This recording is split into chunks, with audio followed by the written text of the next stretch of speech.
the store.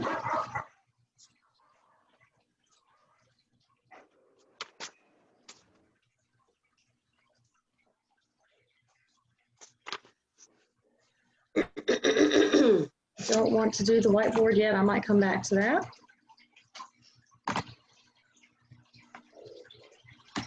Chapter 5. Why is it not sharing it? Try that way. There, now maybe we can see that. So we already talked about the X-ray tube just a little bit last month and yesterday with our Coolidge developing the hot cathode ray tube. We actually have one on campus. I'll try to bring it in to show you guys tomorrow, the tube that we have. So you want to know what we need for X-ray production to happen. So without these things, all of them have to be present or we're not going to have X-rays produced. So in the lab when Rinkin was working with that tube, these were there. These were all present. We need a source for our electrons. It has to be inside of a vacuum. We have to have some sort of high potential difference that's going to attract our electrons across. And we have to have a target for those electrons to hit and produce the X-rays. So 4 things needed for X-ray production. Inside that glass tube, the envelope is what we call it, the glass envelope, is the parts needed for X-ray production. The glass envelope creates the vacuum for us. So we have housing that's lead that goes around it, and that's called the tube housing. The anode side of our tube is positive. We'll draw this out on the board and I'll draw a little positive for that side of the tube. I showed you it in the lab, maybe not both groups. So one of you, I think it was my second group, I didn't show that too. When we go back in the lab, we'll look at that. There's a plus on one side of the tube, that's the anode side. There's a minus on the other side, that's the cathode side. So we have an anode side and a cathode side, a positive and a negative. On the anode side, you have a stator, a rotor, and a focal spot. Those are the parts you want to be able to identify or draw.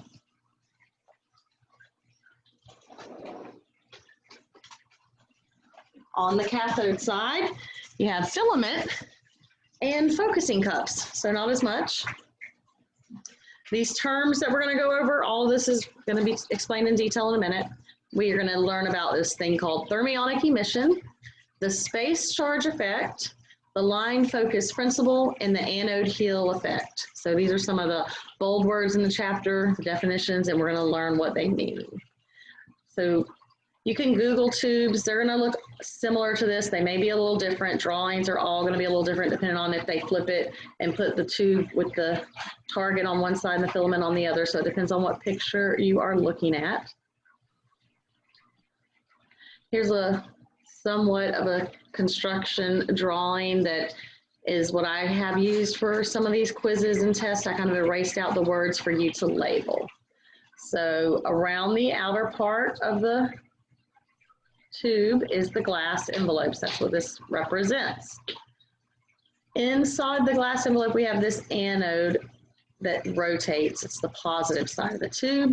On the other side, we have the cathode side of the tube that is negative. On the anode side, we have a disc that rotates. It's called the target. That's our target for our electrons to hit. And it rotates. It's a disc that spins. So there's a little piece that holds that disc on. This whole part is all one piece inside the glass envelope. Go back to that picture so you can see it. Here's that inside part that rotates the disc and spins it. On the outside of the glass envelope, we have these things we call stators. So if you're into electricity or motors, building things, you may know what a stator is. It is electromagnetic induction magnets inside there that cause this anode to spin, and we're going to talk about those in detail in a minute. This part here that rotates and spins is called the rotor. Maybe somebody has a boating experience. similar to what a rotor is, helps the propeller spin. So this spins our disc or our target, our anode. So that's where our rotor is, to spin the disc.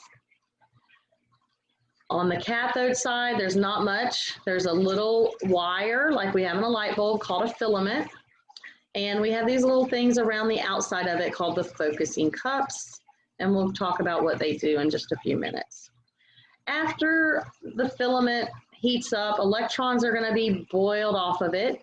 And then they're going to be attracted to our positive side, because over here is negative. Electrons are negative. And they're going to hit this disc. When they slam into the disc, that's going to be where X-rays are created. And they're going to hopefully come out our little window here. The little port window, we call this, the window opening in the glass. It's not a total opening. There's still glass there. So when we look at it on our tube, when I let you look at it tomorrow, you'll see that that area is just a little thinner. It's not as thick of glass as the rest of the glass that goes around the tube. So you'll get to see that. So our glass window, our port, is where X-rays are coming out. Now remember, X-rays are created isotropically. They come over in all directions. So we want them to come out our window, but they're going up and sideways and all around. So around this whole glass is our tube, which is lead, that's going to absorb any of those extra photons from coming out up and down and sideways. And the part where the collimator hooks on down here is all open. It's not leaded in that tube housing that we're going to look at in the lab when we go back into the lab again. So inside that metal tube is where the glass actual real X-ray tube is. And then encased around it inside that sealed container is oil to help it from getting too hot. And there's fans and other things inside there too. So sometimes you'll hear those whenever you do X-ray exposures. There's a blank one for you to print out to label. I also have one printed out to give you tomorrow. This is just another drawing, like I said, kind of showing you more of the rotor inside of it, and we have the stators outside. So there's metal bearings in here. The magnets are gonna rotate it on and off, positive, negative, and get it to spin really, really fast. And then on this one, you can also see the beam coming out. So it's just another picture to give you an idea of what's going on. And there's something similar in our textbook. So really quick crash course. I'm going to repeat everything you're going to learn in just a minute. And by the end of class, practice it. You're going to come up in front of class and hopefully repeat all this in a minute. Not in a minute, tomorrow. So keep practicing all this. On the cathode side, we have what we call the filament. That's the wire that heats up. So this is called the filament circuit. The wires are coming from that generator into this side to give this some sort of electricity. On the filament side, we'll get into this a little bit more later. It's really in your next physics class. You'll get into all the energy stuff. We skipped chapter 4. So we don't want you to know it all 100% yet, but I do want you to know that the amps are coming in on the filament side, milliamps. So amperage is our electrical current that's coming in on the filament side. Filament side is negative. See the little minus here. Electrons are a negative charge, so that's why we call this the negative side of the tube, because we're boiling off electrons. Jonathan, you got a question? Your name just popped up on my screen. I didn't know if you typed or why it did that. Oh, you're drawing. He figured out he could draw on my slide, I think. All right. Very good. If you figure out how to erase that, that would be good. So on the filament side, that's our negative side. That's where our amps are coming in. Remember when I was setting the time on the dial for you to see the glowing yesterday? The seconds, that was our time. There's also a setting, on the control panel called MA. That's the milliamps. We'll look at that in detail when we go back into the lab tomorrow. Milliamps, that's our amps. That's how much amperage we're putting into the tube to heat up this little filament. And then we also heat it up for a certain amount of time. That's our seconds that I was letting you guys see. So how long are the x-rays going to come out of the tube? How long is my exposure? That's giving me the length of time I'm heating up the filament for my electrons to be boiled off. So on the filament side, we have amperage coming in, milliamps is what we call it because we're using thousands of amps. And they're heating up the filament to this term we call incandescence. And we're going to talk about that more in just a minute too. Once we heat up that filament, electrons are going to be boiled off, and those little negative electrons are just waiting to be attracted to something. So we have the positive side of the tube over here. So we apply inside the tube electrical currents coming in onto this positive side. We use volts, kilovolts, thousands of volts coming in. So we have another wire going to that side of the tube, and that's our kilovolts, kV. We say kVp, meaning the kilovoltage peak, which is the maximum amount of kilovoltage we're applying to the tube. So that's our big dial we set. And there's numbers on that on the tube you're going to look at tomorrow on the control panel. 75, 100, 75,000 kilovolts, 100,000 kilovolts. When we set 75 on the tube, that's what we're doing. We're sending that many volts over to the anode. When we do that, that's going to get this rotor to spin really, really fast, and those volts are going to apply that positive potential difference that we need for our disk, our target, to have that positive charge to attract those electrons to it to slam into it. So at 70,000 volts, they're going to pull a certain amount of positivity to that anode. At 100,000 volts, that's going to be a lot more positivity attracted to that anode. So the more attraction we put on it, the more kilovoltage, the faster the electrons are going to slam into it and give us more energy in our X-ray beam. And that's when X-ray production occurs. When the electrons slam into the target, then electrons are being produced and turned into photons. Photons are being produced, not electrons. Electrons are made at the filament when we heat it up. When we apply the positive potential difference to the target with that kilovoltage, we let the electrons slam into it, and they lose energy in the form of the X-ray photon. And that's X-ray production in a nutshell. So you're going to be able to explain what all the parts are. We're going to go through them a little bit more in detail on these next slides. And what did the P stand for in the KVP? The maximum amount of kilovolts. So if we set 75,000 kilovolts, that's our peak energy.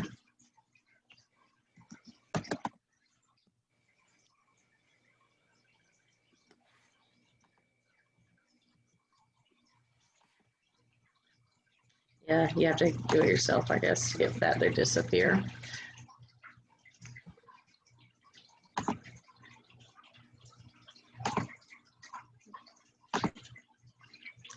All right, so now we're going to look at just the anode side. Facts about the anode. These are pictures of two different anodes from the book. It's positively charged. We say the anode's positive. That's the area that receives our electrons. We call the place where the electrons hit the target, the anode target. It's on the disk. We call this whole disk the target. The electrons bombard it, they slam into it. And there's two types of disk, and these are the two types. This one's a stationary one, very old, didn't rotate. The newer ones rotate. So we have on almost all of our X-ray tubes now a rotating disk. What do you think is the reason for that? If the electrons are bombarding this same area over time, it's going to wear it out. So see how you can see this space here where the electrons have hit this piece of metal? And we call that pitting. Now on this one, you can see some little notches in it where it's worn away the metal from the electrons hitting it over time. Pitting occurs and causes uneven exposure where the tube's not producing the right amount of photons that we want it to. So we end up having to go up and up in our KV from what we used to use. We do have a couple of clinic sites that have that. They will use their tube until it totally does not produce x-rays anymore because it costs a lot of money to replace. They don't just go in there and take out the disc and put a new one in.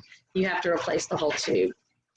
So we have two types of anodes, stationary or rotating. And in the side of the tube where the anode sits, we have some other components. We have a stator, we have a rotor, and we have the focal spot. We're going to talk more about those in detail on a slide in a minute.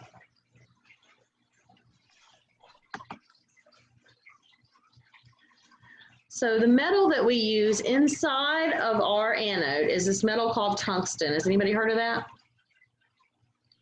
A lot of wedding bands are made of tungsten, especially if you're X-ray tech, you usually will pick a tungsten wedding band. It's a highly sturdy metal. Downfall of it, you cannot cut it off. So if you work in construction or heavy equipment operator, you do not want to get a tungsten wedding ring. It will break and take your finger with it.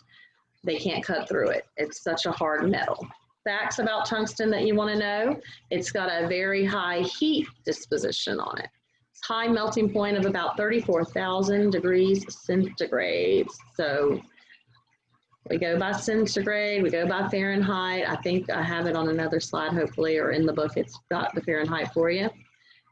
The reason that it has these characteristics is the high atomic number. So when we were looking at the atom, I never did pull up it together. The atomic number is the Z number, this number 74. You want to remember that number. We will test you on what the atomic number is for tungsten. You also want to know how much heat it can take about. The letter for it is W on the atomic chart.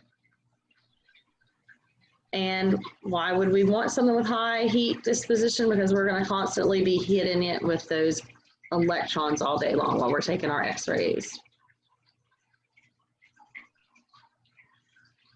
So very old X-ray tubes may still have these stationary rotor anodes.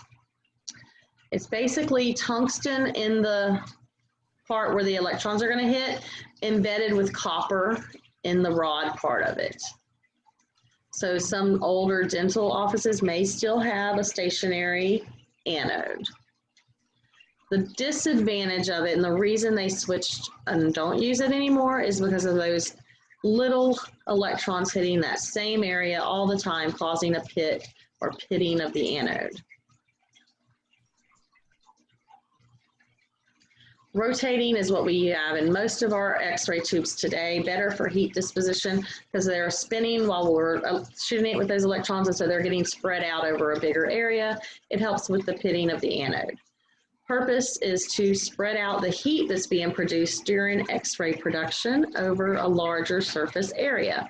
So anytime, remember, energy cannot be destroyed, so it can be changed. A lot of our X-ray production is heat. Only 1% is going to be an X-ray. 99% of our electrons hitting is going to be turned into heat. So on this rotating anode disc, it has this other metal in it called molybdenum. Anybody know how to properly say that? Molybdenum is all I've always said it. I think that's about how you say it. It is used in mammo tubes. We don't use tungsten in mammo tubes, but we'll talk about that more in a little bit. But the core of the disc is molybdenum, and the outer part is coated in tungsten on the rotating disc.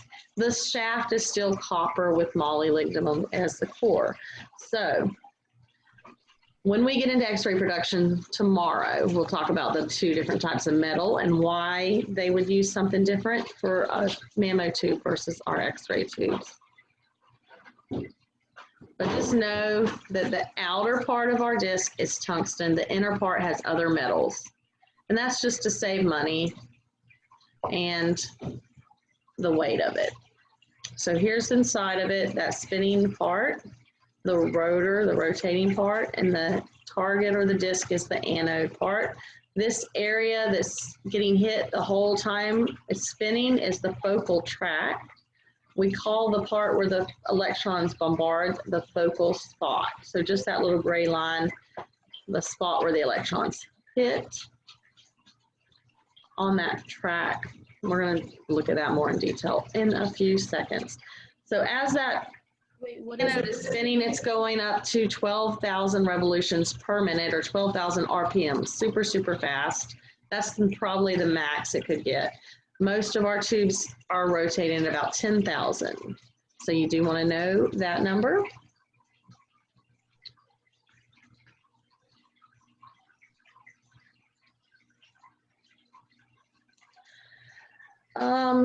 We call this motor format. The picture in the book really confuses you guys. I don't know why they drew it like this. Those stators, those magnets are spinning around the rod that's inside the glass envelope, positive, negative, on, off, clicking to make it spin. But they are not really like this configuration because the rod is inside the glass envelope. The stators are spinning around the outside of it really fast. So this is just a drawing to show you what's happening as the magnets are energizing the sequence of them and making it rotate. And they get going really, really fast to that 10,000 RPM. So we call that an induction motor. It is allowing that anode and everything to be inside the vacuum without the motor touching it. So we say self-induction or electromagnetic induction. It's kind of like magic. When I let you hold the glass envelope or come up and see it tomorrow, we will see that stem where the rotor is. The stators are not there. So they sit outside of it and they rotate. The magnets rotate with the positive and negative that makes it spin. You can turn it and twist it and feel it spin in your hand. So the rotor is inside the glass envelope on the anode shaft, and it has that disc, the target or the anode disc at the end. The stator is the electromagnetics in pairs that sit around the glass envelope, outside of it, around the rotor. They do not touch, but they rotate by electromagnetic induction. They only start to rotate once we put electricity to it, because we have electricity that the voltage is coming in, causing that to start spinning. So when we're pushing our button, we're having a lot of stuff happen. That little button that we push out there is causing the heat, the current to go to the filament side. The voltage is going to the anode side. That is causing the stators to rotate and turn. It's causing the filament to heat up and boil off electrons.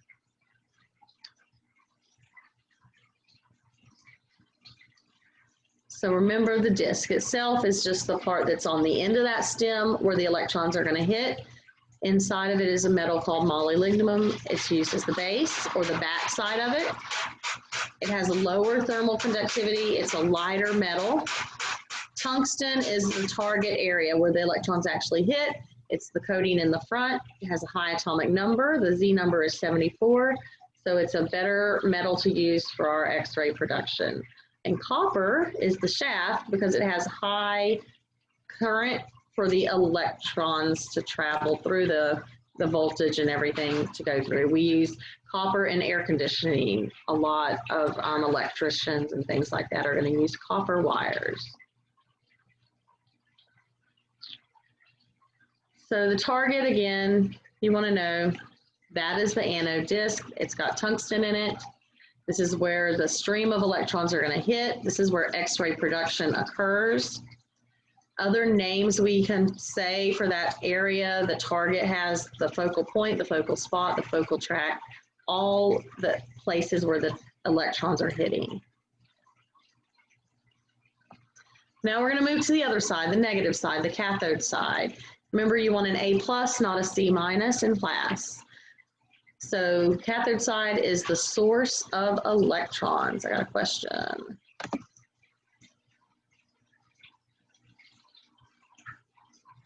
Yeah, this is being recorded. It'll be posted in the folder for recordings. So source of electrons on the cathode side. There's not much to the cathode side. We have focusing cups. Yep, all of this info will be needed to know by tomorrow. Large filament, small filament, we have 2 filaments in most of our tubes, so we can decide if we want a bigger stream of electrons or a smaller stream of electrons. We're going to talk about why later on in class, probably a couple more chapters away. The focusing cup, I'm going to talk about why that's a very important part of our filament side. There's a little piece here around the metal filament. We have these little focusing cups. We have the wires coming in, the voltage circuitry, high voltage circuits. This side of the tube is receiving the amps, the milliamps, to heat up our filament. So that's all to the cathode side, a lot more simpler than our anode side. So the filaments, in almost all tubes, you're going to have 2 choices, a small and a large. You can look on both of our machines. I'll take the covers off and show you where you can look at that to select it. Some older tubes may only have 1 filament. So if it has 2 filaments, we call it a dual focus tube. What they're talking about here, we say we can't focus X-rays, but we're calling it a focus tube for focal spot. How much thickness is our stream of electrons going across to hit the target for that focal spot or that focal track? How wide is it going to be? The wire itself, again, is using that metal tungsten with another metal called thorium added to it. So these little wires are made of tungsten and thorium. See the little metal piece on the outside, and it's sitting in, this is the focusing cup around each filament. So it sits inside of this area called the focusing cup. Here's one showing in a tube. Look how tiny that one is. So our tube has 2. We do not use our small filament because it's so tiny we don't want to burn it out and use it. So on the machine, when I show you it, you'll see the tape that says do not use. That's why. It still works. We could use it, but we're trying to only use our large filament. So filaments sit inside this area called the focusing cup. We heat them up with our milliamps to this term called incandescence. It means it's going to get so hot that it glows. So you've seen that in a fire with wood and they start to glow red. In ours, it's glowing white. So incandescence is what it actually is talking about, is that the filament heats up till it glows. Every single time we take X-rays and we boil off electrons, somebody's not, I think it's the Galaxy S10 just joined. Every time we take X-rays, we're burning off a little bit of our filament. We call that vaporizing it. Little particles are being released inside the glass, and it creates what we call a gassy tube. Eventually, it's going to reduce the vacuum of our tube, and that tube is not going to work anymore for production of X-rays. It takes a long, long time. The term thermionic emission is the process of boiling off the electrons. So once our filament has boiled off electrons, there's a little cloud of electrons sitting there until the positivity is put onto the anode for those electrons to jump over there. They're in this cloud. So we call that the thermionic cloud, the little pocket of electrons that gets boiled off of our filament. Do you think electrons are going to stay all together? No. They're all little negative things of energy sitting there, so they're all repelling and wanting to float away. So the thermionic cloud is sitting there around the coil when it's boiled off inside of our tube. This happens really, really fast when we push the button. As soon as they get boiled off to the number that we want, the amount of electrons for our exposure, that positivity is going to be applied to the anode and they're going to slam across it. But in the meantime, they're sitting there for like a very short amount of time. Because of them being negative, alike things repel each other, they're pushing away from each other, just like magnets when you put 2 negatives together. So the focusing cup itself is another important thing that's in the tube over there.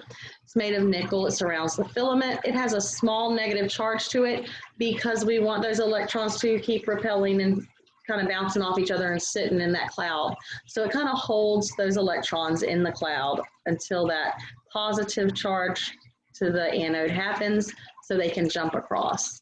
So that's what the thermionic cloud is doing, and the focusing cup helps us to keep the electrons together. When we select our number on our dial, what we're selecting when we select our MA and our time, we're selecting how much heat we're putting on the tube to boil off those electrons for a certain amount of time of exposure that we're going to have happen. That's a thing we call mass, M-A-S, little m, big A, little s.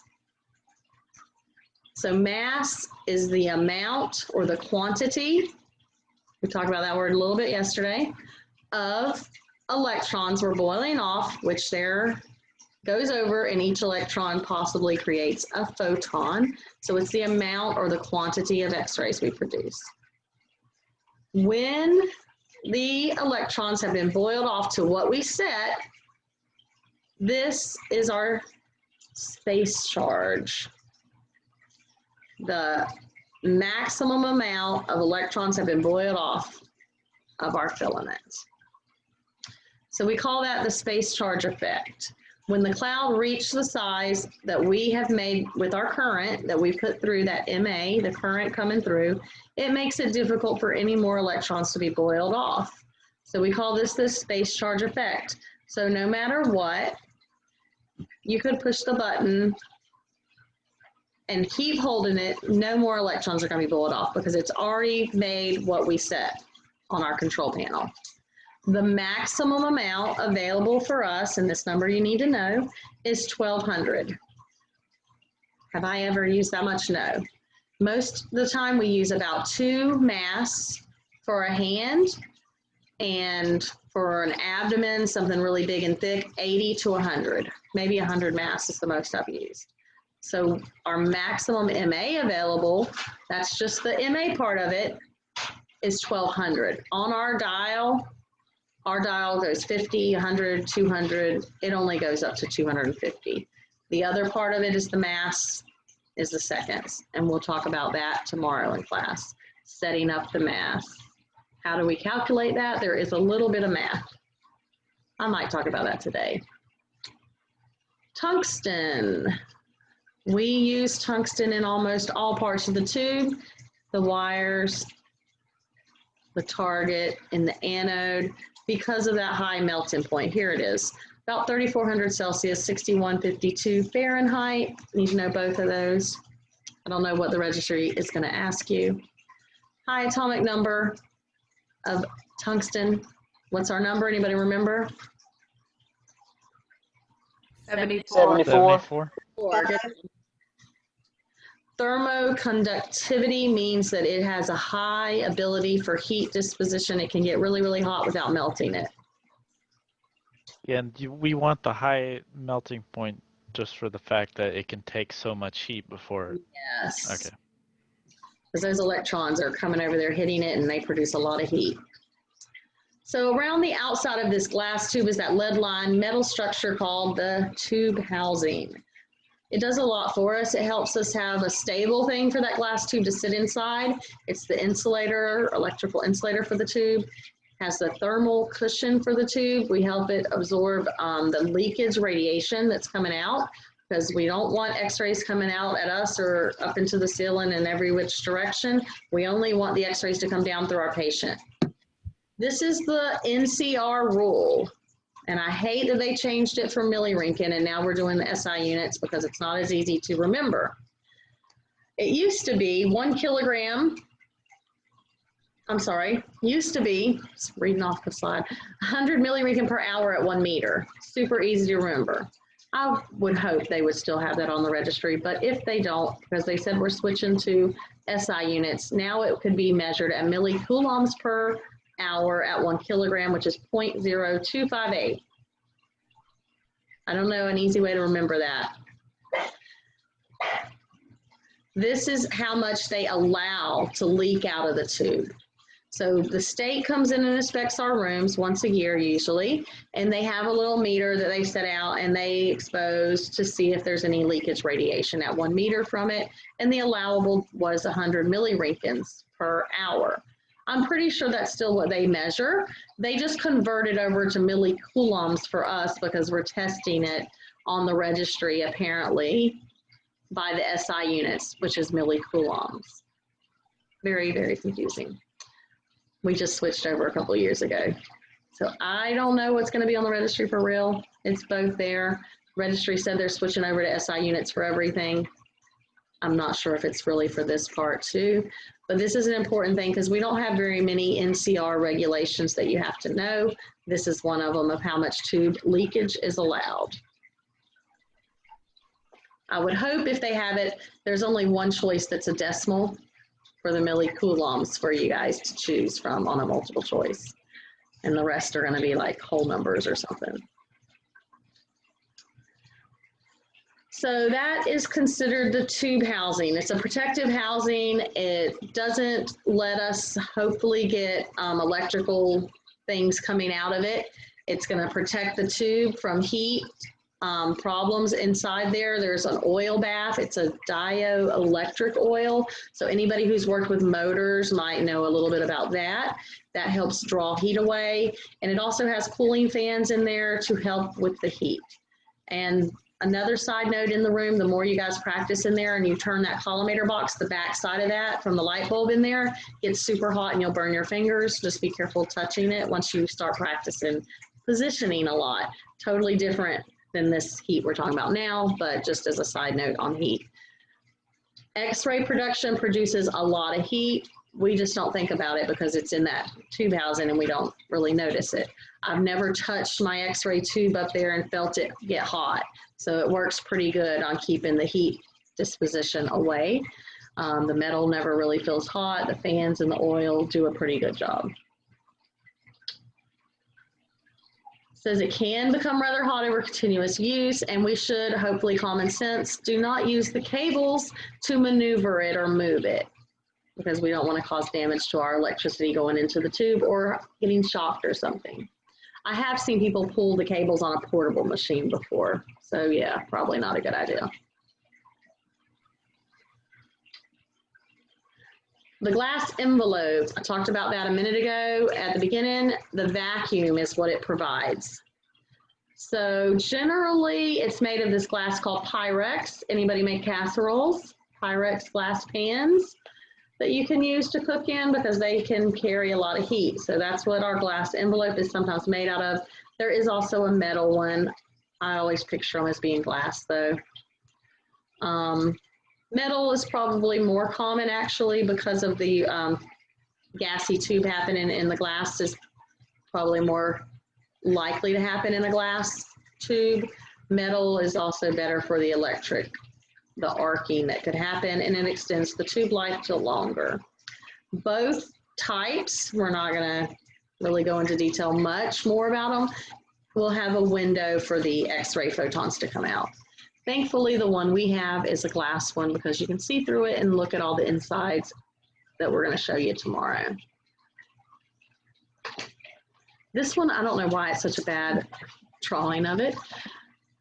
I wanted you guys just to tell me the story of X-ray production here. So write your own notes down on your paper or type them in the chat if you want to share with everyone what's going on in the picture, how X-rays are produced, starting at the filament side and ending at the anode side. So think about it for a minute, write it down or type it out, and then we'll talk about it and refresh it because we are almost done.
Where'd the picture go?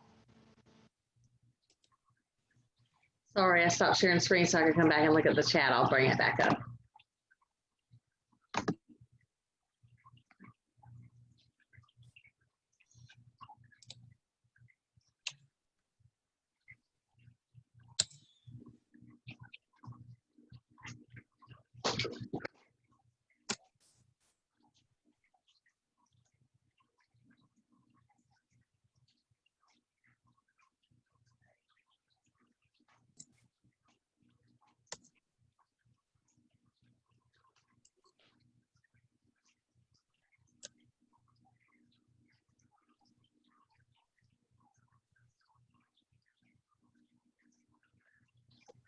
We're just supposed to put in the chat about how it's produced. Chat, and then we can talk about it or go over what you wrote down.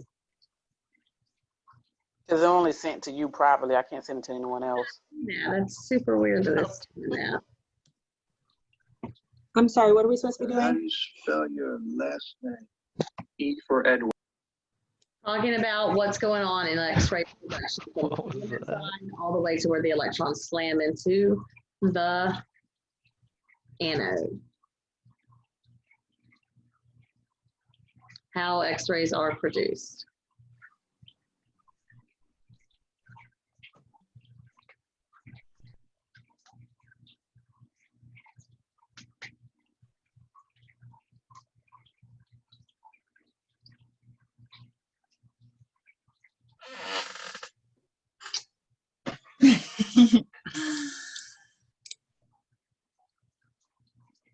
Do we have anyone that wants to volunteer first to say what they wrote or go on and talk about it?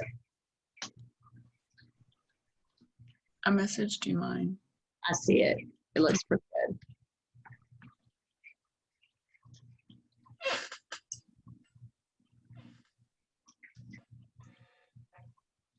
I'll just read hers then, since nobody volunteered. So on the negative side, that's the filament side, the MA charges the filament, and it's waiting for the positive side, which is the other side, the anode side, the KV is added to that side. It causes that rotor, the stator, to rotate the rotor, causing that target to spin, releasing that positive charge. So then those negative electrons are going to be attracted into it and hitting on the focal spot or the target area there of the target, the focus spot of the target, causing the X-ray beam to be formed. So that's a good summary of it. So on the filament side, we have milliamps coming in over here, heating up the filament to incandescence, so it glows, boiling off electrons till the space charge effect has been happening, which is thermionic emission. So once those electrons boil off, they're sitting there negatively floating, negatively charged electrons floating in that thermionic cloud. At the same time, kilovolts are coming in over here. The stator, which is our electromagnetic magnets up here, start rotating the rotor to about 12,000 RPMs or 10,000 RPMs in our case to spin this disc really, really fast, causing it to have that positivity. And when the positivity hits the anode, those electrons are going to be so attracted to it, they slam into it, and they slam into it so fast, X-rays are produced in that action. That's it. It's all happening inside a vacuum. So 4 things needed for X-ray production: a source of electrons. Our target is our place for them to bombard. So we'll start with the source. Source of electrons, filament. A vacuum, glass envelope. A high potential difference. That whole positivity thing going over here is our potential difference. And a place for them to bombard the target. If we don't have one of those, we're not going to have X-rays produced. So for the quiz tomorrow, like all of this, because I know there's another image and it doesn't have bearing. Yeah, we won't ask about the bearings. But so we definitely need to just know all of those parts. Yeah, the main part. The stator, the rotor, the anode. And then everything in the PowerPoint? Yep. Oof. Can you say that one more time? The Yeah, source well- for electrons, filament, that part. Yep. So on the 4 things needed for X-ray production, we need a source of electrons, that's our filament. We need a vacuum, that's the glass envelope. We need a high potential difference, that's the kilovoltage that's applied for the positivity, high potential difference. And we need a target, the anode disk, that's our target. So I'm going to read what somebody else wrote. What was number for the vacuum? The glass envelope. Glass envelope. Okay, thank you. I'm trying to admit people that it's not working. Admit. Okay, Michael wrote, M milliamps rush through the filament circuit. That's the negative side, the cathode side. Travel to the filament, heating it up. Electrons are negative, just ready to go bonkers. Kilovolts on the positive side, on the anode, they get the stators and the bearers rotating. The tungsten gets ready for that onslaught of electrons. It doesn't really heat up. For the onslaught of electrons hitting it, so that's the target. The focal point is the area that they actually hit. These electrons are released because it's so positive now. We've applied that positivity with those kilovolts. The electrons are going to bombard it and produce X-rays. Yeah, I forgot that it doesn't heat up. It only heats up It gets when they get hit. Yeah, when it gets hit, there's heat produced, but yeah. And then I got somebody else put, the filament heats up and you kind of missed out the electrons part. The electrons get released from it when it heats up to incandescence. They hit the rotating anode, which is being moved by the magnets on the anode side. The filament hits the anode, not the filament, the electrons hit the anode, and then the X-ray beam exits. So X-rays are produced when those electrons slam into the target. We're going to talk about those 2 interactions tomorrow. We're going to get into that a little bit more in class. So we'll review all this tomorrow. For the quiz tomorrow, I will have you label some of these main parts of the tube and maybe a few questions about what's going on. One more person said X-rays are produced when the sudden de-acceleration of the fast-moving electrons when they collide and interact with the target anode inside a vacuum. I think they Googled that somewhere, it sounds like. That sounds like a Google definition of how X-rays are produced. But that is what's happening. So if any of those make sense to you, then write it down in your own words so you understand what's going on. Rewatch this, and we're going to go on to a couple more important things in the chapter. These are some other concepts that you need to know.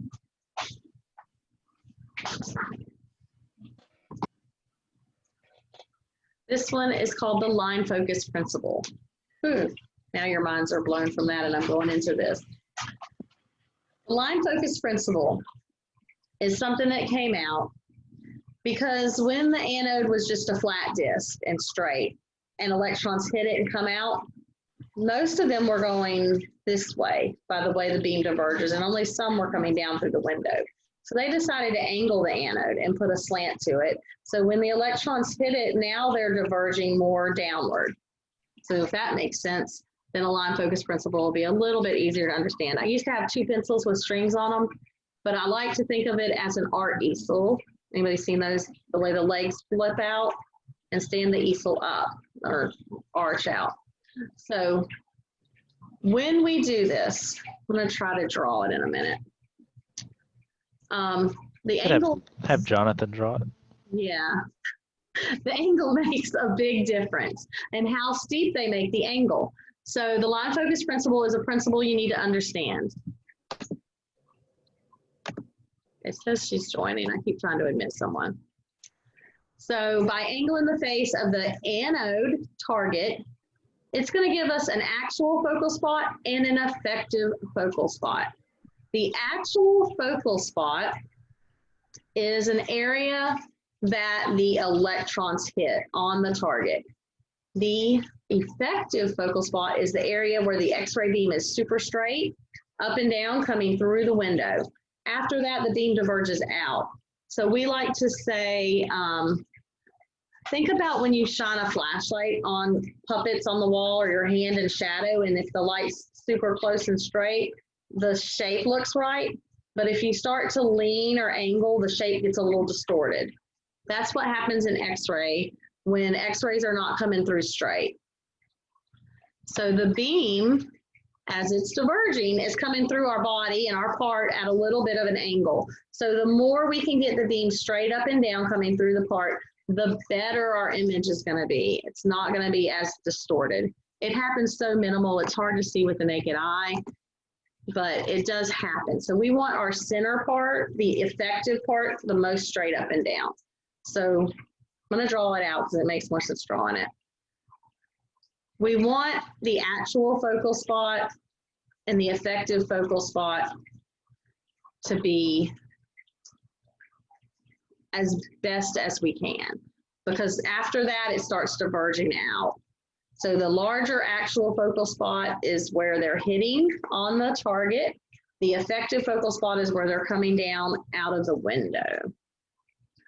Because remember, the focal track coming across, hitting the target, gives us the spot where the electrons hit. So that's our actual focal spot. After that, they are making photons coming out of the tube, and that's our effective focal spot, the part where they're straight up and down coming out of the tube. Let me try to go to the whiteboard to draw this.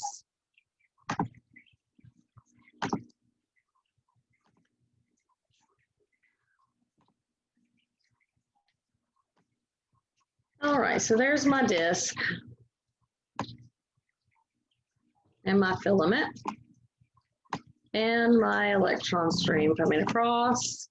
I'm just gonna, oops, let me fix that a second.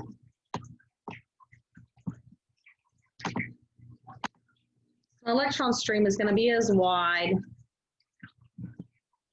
as my filament is. So that's how wide my stream is hitting. So this is the area that they hit on the target. And what is that? This is my filament where electrons have been boiled off. This is my anode, the target, where it's positive. Now my electron stream, all of those little negative electrons have traveled across and they're hitting the anode. Once they hit the anode, photons are being produced. So we're gonna say from here to here is the area that the electrons have hit. That is the actual focal spot. The rest of the disc didn't get hit. So only the area of the focal tract where the electrons hit the disc is the actual focal spot. Now, effective focal spot is going to be from a point down here and a point here, straight down. So now this is the area where X-rays are going to come out and be straight up and down until they hit my patient and land on the IR down below the table. From this center point here, this is where our center of our central ray is, where our crosshairs are on our light when we're centering up things. The beam is going to diverge out because X-rays come out and diverge. So the straight up and down, that's our effective focal spot with an E, effective. But they're coming straight down, but they're also fanning out equally in all directions. So where the X-rays are being produced, they're coming out in a fan because they diverge in all directions. I like this drawing right now for something else we're fixing to talk about. So this area where they're straight and not angled and diverging is the effective focal spot, this spot right here. So if I draw a line here and measure it out, woo, and this is a little bit bigger than this because of how the angle is. So our actual focal spot's a little bigger than our effective focal spot. Everybody see that? I'm gonna draw this again in class tomorrow on the board.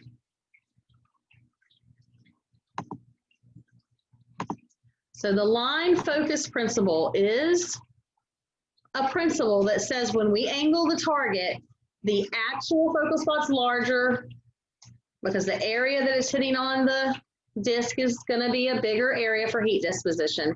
And therefore, it gives us a smaller effective focal spot when they angle the target. And if you don't angle, it's what kind of focal spot do you have if you don't angle? Well, the actual is still going to be whatever the size is, but then our effective is going to be very minimal, almost none, because of the way the center is not going to come down straight at all. It's just going to be a fan.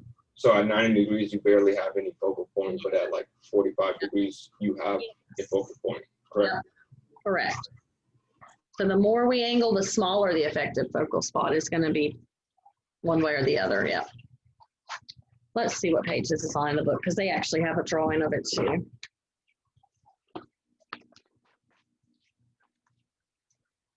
Page 56.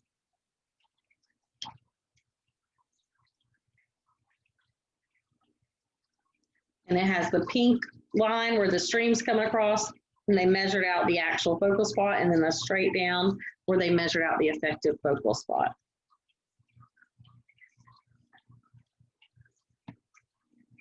So then on the next page, which I think I might have another slide on this, we talk about the different angles of it. Here it is.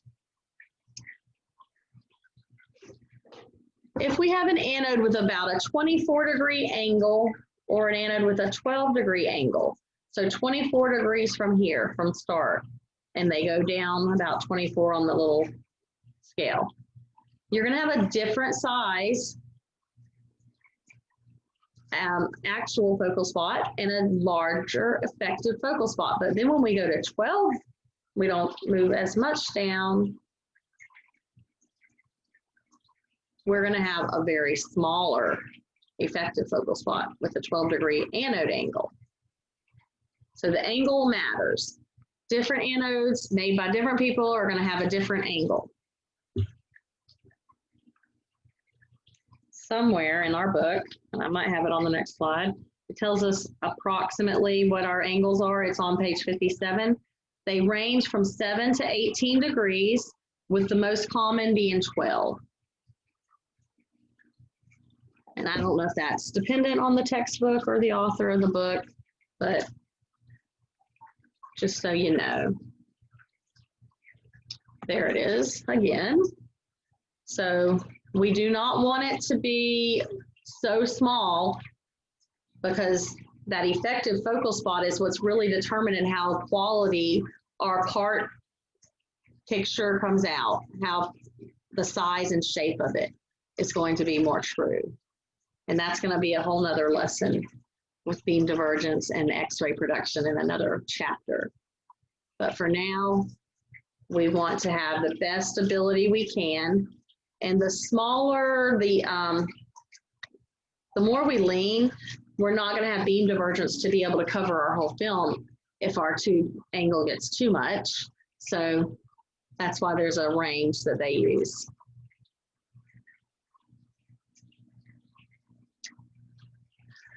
And that's what they're talking about here. When the target angle becomes too small for the X-ray beam to cover the whole divergence of the beam, it won't be able to cover a 14 by 17 IR at 40 inches. So this is why we do have certain ranges we're allowed to use.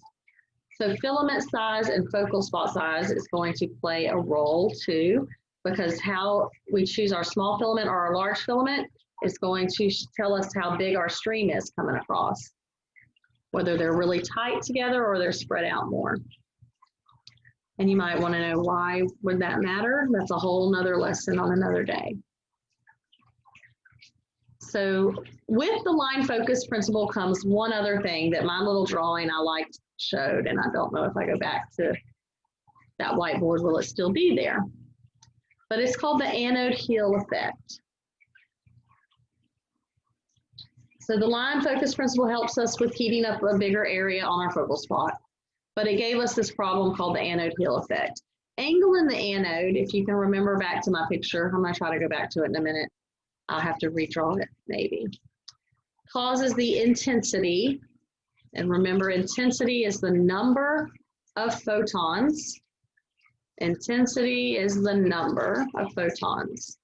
The intensity of the X-ray beam to be less on the anode side because of, we call it the heel of the target. Think of the heel of a loaf of bread. I sometimes think of the heel of a shoe, but how it's at a slant. The little slanted part, the heel of the target is going to be in the path of the beam. Some of the X-rays are going to be absorbed in the target heel. You just look, have a drawing here from your book. So here's the slant, here's the heel, the end of the anode back here. When the X-rays are coming out, we're gonna have some get absorbed over here, more are gonna be produced, a number of photons are gonna be on the cathode side.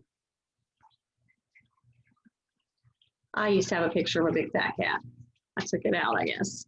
Man, I wish I would have looked at that more closely yesterday. A big fat Garfield cat or a big fluffy Persian cat, fat cat, that's how we remember it, more towards the cathode side.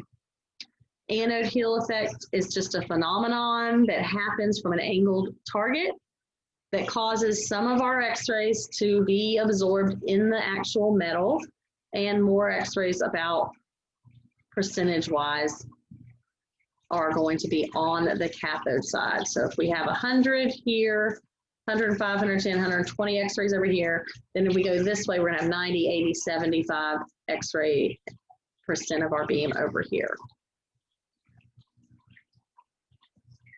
So we can use this to our advantage for parts that are not the same thickness, where we might need more X-rays on one side versus the other. So one area is the hip and femur area. Another area could be the foot or the shoulder area. So T-spine, we can use it on. The chest up here is thicker or thinner than down here. The chest area is a little bit different thickness. So let's just start with the femur. You have a really thick thigh area, but then your knee area is not usually as thick. So we would want more X-ray photons on the hip area. So we would put the patient on the table so that their thicker part is at the cathode side of the tube. So that's another reason for knowing where the positive and negative side of your tube is. We don't use it that often though. Any questions on anode heel effect?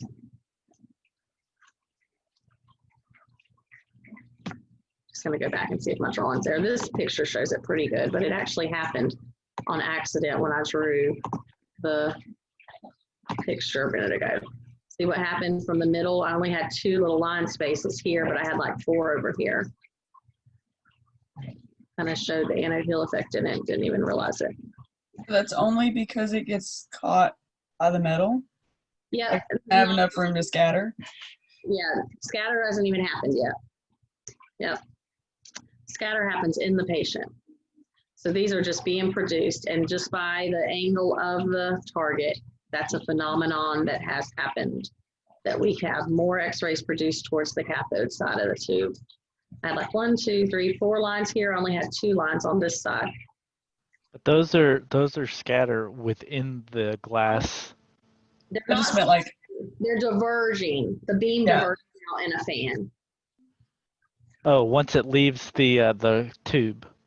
Yeah, automatically they produce out in a fan like a starburst pattern from that picture yesterday that the guy drew. They come out in all directions and are diverging equally around. But for us, we're only drawing the ones that are coming this way. X-rays are being produced this way in a fan all the way around. Yeah, but once it hits that focal target spot, like it's still within the Pyrex. So when it scatters, I don't know. Yeah, don't say scatter though. Diverge. Yeah, I used the wrong word, I guess. Yeah, scatter is a term we use what happens when extra photons are made in the patient. So that's why I don't want you guys saying scatter. But they do look like they're scattering out, but diverging equally around. But all of these are not coming out through the window. Only the ones that are here coming down through our little opening, because all of the rest are getting absorbed, hopefully by the lead.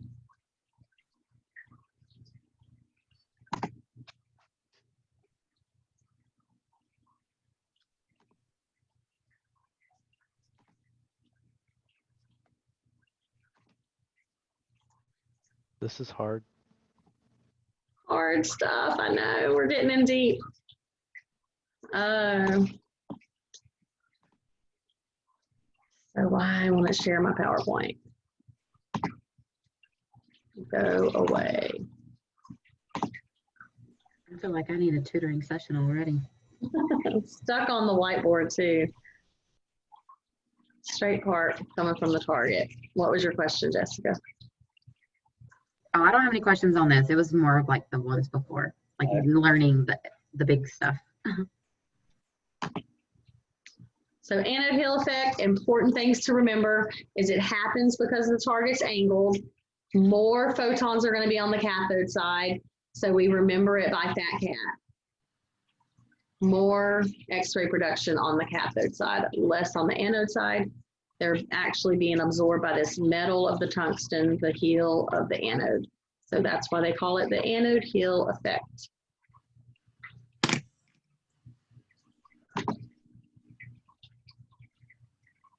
We can use it to our advantage for thicker body parts. We want the thicker part to be under the cathode end because we got more X-rays on that side. So the anode heel effect happens because the anode is angled. Yeah. And then the line focus principle happens by also angling the face of the target. We angled it on purpose so that we could get a better actual focal spot, and smaller effective focal spot happens in return from that. But yeah, both of those are from the angled target, angling the anode. So putting it all together, where do the source of electrons come from? Anybody? The cathode side? Yeah, but what specific part on the cathode side? The filament circuit? Yep, the filament. So the source of electrons, that's our first thing we need for X-ray production, a source. That's our filament on the cathode side. How does thermionic emission happen? But not Michael, somebody else. What is thermionic emission?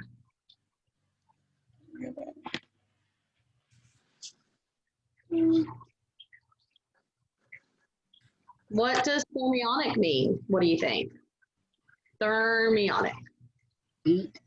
Who said it? That's Jessica? the blowing of electrons. Yep.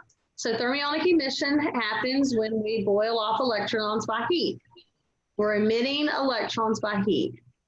So we are saying that thermionic emission is when we heat up the filament and electrons are boiled off.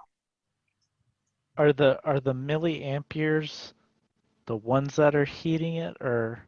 That's our energy that we put in the tube to heat it up, the milliamps. Good. Oh, okay. We also can say current. Amps are current, but on our setting, it's the MA setting. What encloses the tube to make it a vacuum? So somebody else, not Jess or Michael. A glass envelope? Yes. Okay. Did I get him? It makes the vacuum. I heard somebody else say it too. Her people popped up for me. The potential difference is the voltage. It's set by this primary factor that we picked called KVP, kilovoltage peak. So that's another thing we need in X-ray production, the high potential difference. So we're using kilovolts for that. So where's the target located? Anode disk. On the anode Side. positive side. Disk is the target. Good. So when we press the button, when we press the exposure button, we're putting electricity through the circuits. We skipped that chapter for you guys. Thankful you guys are going to be saying thank you for doing that. It's a lot of stuff in there that you need to know, and it takes about a week or two to go over it. Skip that for your next physics class, guys. So electricity's coming through there, that circuitry, that big box in the room, going out those wires into the tube. One side is the amps, one side is the kilovolts. Amps are heating up the filament, kilovolts are giving us that potential difference, spinning around the target, letting the target become highly positive so the electrons will jump over and smack into it. So we call this potential difference. It's a kinetic energy that is going to help bring those filament electrons over to the target. It's provided by the KVP. Higher kVp, higher the speed of those electrons to jump across, the more attracted they're going to be. So if we're driving really fast down the interstate and a love bug hits our car and splatters, it's going to splatter a lot more if you drive faster than slower. Higher kVps, we use around 70 to 100 kVp on most of our exams. We use 50, 55 on a hand. We use 120 sometimes on a chest.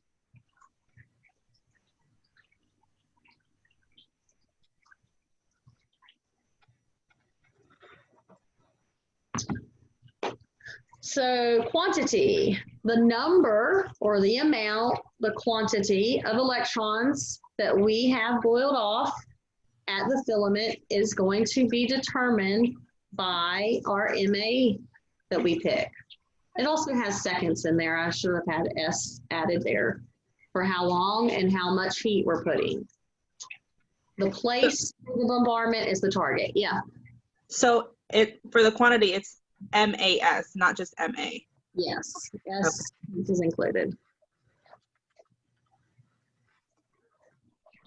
So quantity of electrons is on the MA side, the milliamps, the current coming through heating it up. I think that's all we're trying to talk about here, is that we're reducing the electrons through the heat. The place for the interaction to happen is the target of the anode, that anode disk, the target. So that's our things we need for X-ray production. And MAS is what? It was what again?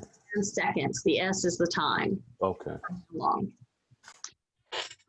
So most of the things that we do are going to shorten our tube life. So we want to know, how can we preserve that? How can we extend our tube life? So because of X-ray production having so much heat and things happening during it, we don't want to do things that are going to cause it to heat up too much. So reducing our high exposures is going to be a big one. We also need to warm up the tube every morning, and after not doing a lot of exposures throughout the day, some of our tubes will come up and tell us it needs to be warmed up again. So not warming up the tube could lead to thermal shock, could cause the filament to break down, and can crack the target. So we could crack our anode.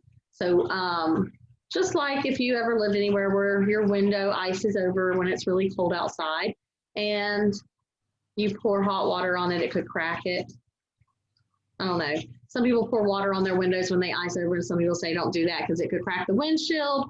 But just doing it on ice, it cracks the ice. So we call that not warming up the tube. Hitting it with the anodes really fast, too hot, could crack the anode disc. So we like to warm up our tube before we do exposure. So when we go into the lab, maybe tomorrow, not really. I've got another lab planned for tomorrow, the darkroom lab. We might be able to do the warm-up procedure too. It's a paper that you probably haven't seen stuck to the wall. It tells you what to do to warm up the tube. You have to set certain factors and do 3 exposures. And I'm going to have different people do it different days to get practice with warming up our tube. We're going to start going in and doing some exposures too pretty soon, so you can see that and process some films. Is it different per machine? Like every machine does have a different warm-up procedure. They're all about the same steps, so it's usually 3 exposures. Ours did, like there was 2 buttons every time you did an exposure. You would like press 1 and it would like warm up, like you'd hear it going, and then you would hit the exposure button. We're talking about rotoring. Okay. Cracking the tube for exposure. That's different than warm-up procedure in the morning. When you went in, did you guys have to warm up the tube? Yeah. But I didn't know if it was like a thing you do every time. No. It was like kind of the same. If you're continuing to use your machine, if it sits for a few hours with no exposures, then you should really warm it up again. Yeah. Some of them have a built-in timer that tells you you have to warm up the machine. CT machines, same thing. It wouldn't let me do a CT without warming up the machine. Yeah. What you're talking about, we'll talk about more, is rotoring. Because that's actually getting your target spinning, your anode spinning, while the filament's boiling off electrons. And when they reach the ready, the light clicks on or whatever, and then you can make the exposure. You can just push the exposure button. It's going to do the same thing. It's not going to expose till it's ready. But rotoring, like she's talking about, gives us an opportunity to watch our patient if they're moving, to push that exposure button when we're ready. when they're holding their breath or when they're not moving, or if a baby's crying, when they stop breathing and take that deep breath in, we control the exposure. But that's a little bit of practice. We'll have to practice on the tube doing. So extending tube life, not using long exposures. That keeps the tube not being at high temperatures. Overloading the filament. Don't prep the rotor a lot. So we'll talk about rotoring more in there when we do that. So if you keep starting it, stopping it, starting it, stopping it, and don't do the whole exposure, that's gonna shorten the filament's life because we're boiling off electrons, stopping, boiling off electrons, stopping. We're never letting them get to their maximum space charge effect of what we wanted. So we're keep on stopping and starting and boiling them off can lead to an unstable operation of the tube. And that does happen with peds because you don't want to take a picture of a baby when you know they're crying and moving and wiggling and you stop. And then you start again, and before you press expose, they move again and you stop. So it happens every now and again. So we have this thing called tube cooling charts. It's a little bit in the chapter. I'm not going to make you guys test on these. They're usually in a notebook under the counter of your machine. Every machine's different. Most machines have a built-in computer that lets us know when the tube needs to be cooled down. Basically, the charts tell you at certain MAs how much you've heated it up to and how long you have to wait, how many minutes to do another exposure. I've never seen anybody have to use one. The machine will tell you if you've reached the maximum heat for it and you can't take another exposure. It does happen if you're doing multiple spines, like C-spine, T-spine, L-spine on a patient that's really big, and you've overloaded your tube with too much heat at that time, it's gonna light up and say no more exposures can be made right now, and you have to wait a few minutes for it to go down. Or you can change your settings and lower them so that you can do another exposure. That's the end, but we're not testing on tube heating charts. So extended tube life, important things to know is warm up your tube, don't rotor, don't use high heat.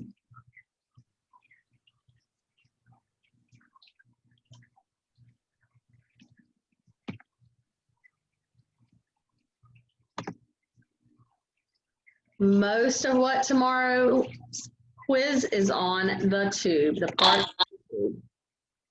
Maybe a couple questions about extended tube life. You'll see that more on the exam on Friday. Those kind of questions. Looks like everybody froze up. Are y'all there still? Okay, I see movement now. Everybody was like statue mode for a minute. Any questions? Let's see. Yeah, but it's just a lot. It is a lot. Gotta Start rewatch from the beginning. recording. Start over from the beginning. Just kidding, you don't have to, but for real. Page 60. I'm with Jessica on that. That much. This is a question you'll get a lot. Page 60 has 99% of the energy is going to be converted to heat. So when those electrons hit, most of them are going to heat. 1% is X-rays when those electrons hit. That's crazy, isn't it? Only 1% makes an X-ray. So out of 100 electrons that we boil off, one of those is going to become a photon. 99 of them lose their energy in the form of heat. So we're boiling off a lot of electrons in that tube to make our millions of X-ray photons. So much waste. Yep. One more thing. I don't know if I want to give you all this today, but it's in the chapter. I just looked down and saw it. Am I in the right chapter? Chapter 5. It is. They're talking about heat, pulses and stuff. We're not going into that. This is Miss Dean's stuff when you guys get into your next physics class. I'm like, what is that? We're going to talk about mass. I thought it was in this chapter. How do you figure out mass? Y'all want to wait till tomorrow? Let's wait till tomorrow. Just remind me. Is it in this chapter? I don't see it now.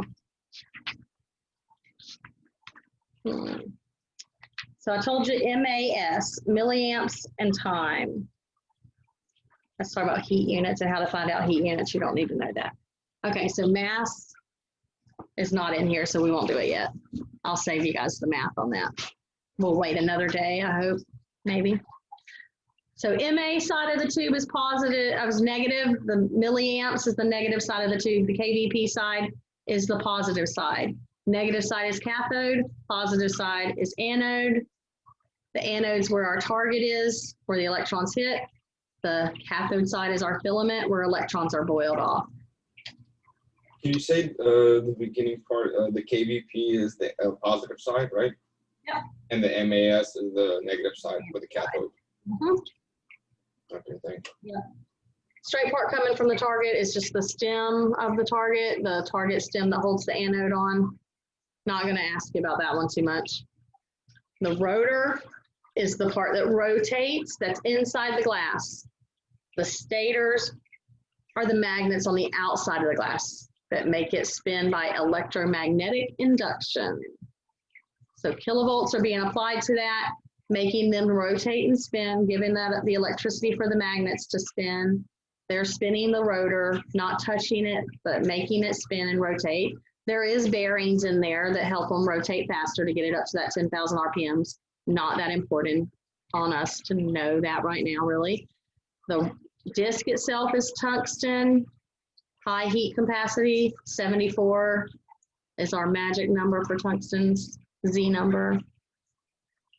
The track coming across is the electron stream coming across is the focal track.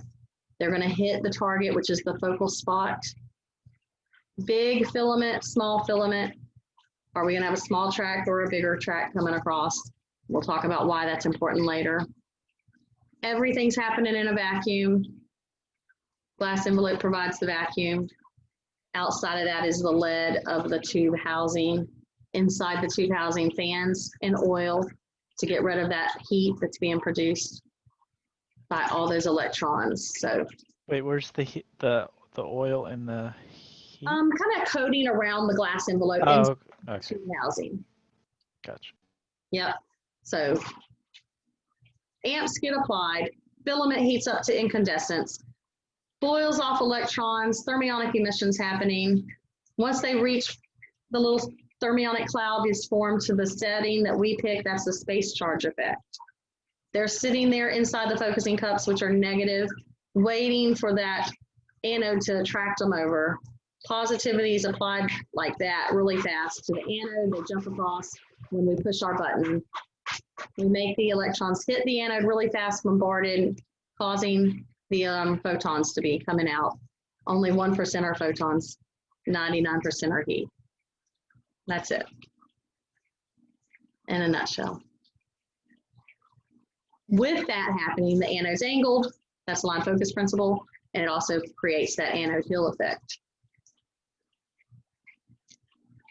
Anode angle is about 12 degrees, 3,600 degrees Celsius. That's how much tungsten can take, right? 34. 34, yeah. That was a nerd correction. I'm sorry. Yeah, you're good. Those are the numbers you got to remember. All right, guys, that's it for today. It's only 9:54. Can you post this recording as soon as possible? Yeah, I'm about to say it might be only 9 or 10, but we're about to redo this whole thing. Right. Exactly. Right. I think everybody is. Me, but yeah, I'll post it as soon as it uploads. And then the quiz tomorrow is the tube and the parts to the tube. That picture of the tube that you're going to label, the anode, cathode side, the tungsten target, the glass envelope, the filament, the window or the port. Is there a word box for it, or are we just writing it in? So just the tube. I feel very confident in labeling it. It's going to be explaining the step by step by step. Okay, we'll just work on the labeling for today, and we'll talk more about the steps tomorrow. That's what I have printed out for you guys to label the tube tomorrow. Okay. But we're going to label it for the quiz. Yep. So that's all we're doing for the quiz is just the labeling of the tube. And it looks just like the one that we have in PowerPoint. That's right. PowerPoint. I'm pretty sure I printed that same page yesterday. And then everything God else bless is you. going to be on Friday. On Friday on the exam. Oh, okay. Okay, And so labeling for the quiz confirmed. That's it. You can't stick anything else in there. I might change my mind. Keep asking. I'm just Oh, kidding. come Ask on. Sorry, you one more are time, guys. and I'm going to come through this computer and get one of you guys. I'm stopping the recording.